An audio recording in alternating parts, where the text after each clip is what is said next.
Dr. Meena Singh Roy, Research Fellow and the Head of West Asia Center in the Institute of Defence Studies and Analysis, and it was my pleasure to be participating in the YTC organized by the British High Commission, and this was the panel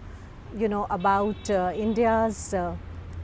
growing footprints in West Asia. So the session was very interesting, which I would say highlighted some of the key issues as to what India's interests were, how its policy has been evolving and how it has shifted. And also there were some very interesting questions as to should India have a grand strategy towards the region, because there were many who felt that India does not have a grand strategy towards the West Asian region. However, it was realized that given the strengths and the limitations of the country, and also the nature of the complex nature of the region as such, it would be much more fruitful for India to have a policy which should be case-to-case basis, and also there is a need to re-energize and refocus on the region, which would be you say the multi-vector foreign policy that India needs to pursue to ensure its economic interest and pursue its strategic goals that it has. The other important aspect which I would say came up for the discussion was on the Indian diaspora. What are the strengths and limitations when we talk about the diaspora, and it was felt that the diaspora, it is the key factor when we are talking about India's interest in the region, but it has to be dealt with certain sensitivities which are involved when we talk about the 7 million plus Indians who are living in the West Asia. There was also an argument that we need to take the relationship beyond energy. I mean, all these years when we talk about West Asia, it is more to do with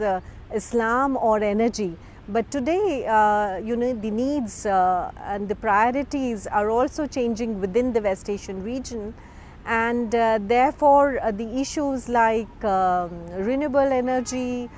food security, water security, these are some of the challenges which the region is facing, and therefore the newer areas of cooperation need to be articulated in the larger debate on West Asia as such. On the issue of extremism and terrorism, there was a very interesting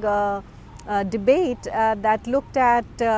how this challenge can be handled. Is there an Indian model of addressing these issues, or how that can be addressed? Now this is where in fact it said that the UAE is going to be a key partner for India when it is looking at addressing the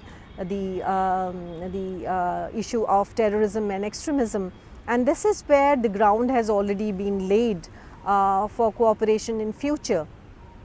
And there were many other interesting issues which came up regarding the Palestinian issue, and has India really changed its policy and position on the Palestine. And there was a consensus that ideologically there is no change. However, its engagement with Israel has gone up, whether we are talking about the defense cooperation or whether we are talking about addressing the issues of counter-terrorism, even when we are talking about the economic engagement in terms of addressing the issues in the agricultural sector. So India-Israel relations have really gone beyond defense cooperation today, and though there is no debate on saying whether this is a strategic partnership, but in real sense Israel has emerged as a strategic partner for India. Coming to the other countries like Saudi Arabia and Iran, India has been finding it very difficult to pursue its economic interests when it comes to Iran because of the sanctions imposed on Iran, and also because of the complex situation which exists within Iran, the system which is in place there in Iran. However, Iran is an extremely important country when India is looking at Central Asia, when India is looking at the security issues on Afghanistan. So Iran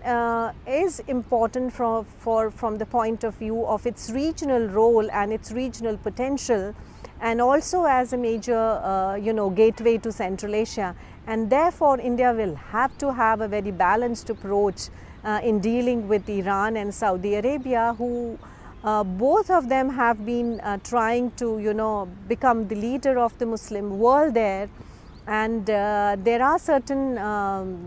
issues when it comes to choosing, and so far India has really managed to balance its relation not only with Iran but also with Israel and Saudi Arabia.